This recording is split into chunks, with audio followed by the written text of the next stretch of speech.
হাই friends, আপোনালোকে তো জোৰোণৰ ভিডিঅ'টো চালাকে ইতিমধ্যে।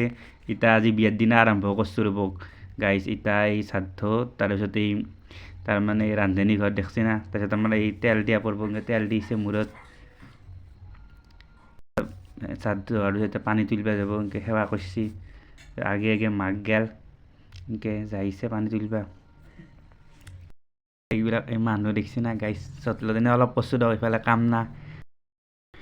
ইটা এলা মাকে নিয়ম কৰিছে ৰ'ব কলৰ গুৰত। তাৰপিছত এটা এটাকে মাহ হালধি দিছে আৰু ঘৰৰ গোটেই কেইটাই। দৰাক দগৰি খিচি দিছে ৰ'ব গাইজ আয়তী গেলাই। আপোনালোককো অলপমান শুনে দিওঁ বিয়া নাম।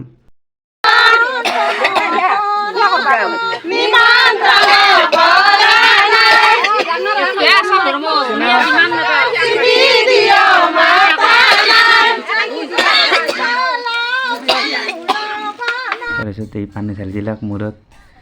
বিয়াৰ নামটো শুনি কেনেবা গাইজ কমেণ্ট এটা কৰি জনাব আপোনালোকে। তাৰপিছত ইটাসকলে মূৰত কাপোৰ দিছে ৰ'ব গাইজ। এই দেখাইছোঁ আমাৰ নলবাৰীৰ ফালে দিয়ে আৰু বেলেগত দিয়া নাইতো নাজানো কিন্তু। তাৰপিছত দৰাই সেৱা কৰিছে, কইনা আনবা যাব আৰু ঘৰৰ গোটেই এটা। এই আমি আহি পালোঁ কইনাৰ ঘৰ, প্ৰশ্ন সুধি আছে ৰ'ব গাইজ। তাৰে পিছত এয়া একদম দৰাক ভৰি দিব অহা আপিকেইটাৰ দুগৰি স্প্ৰে মাৰিছে মূৰত।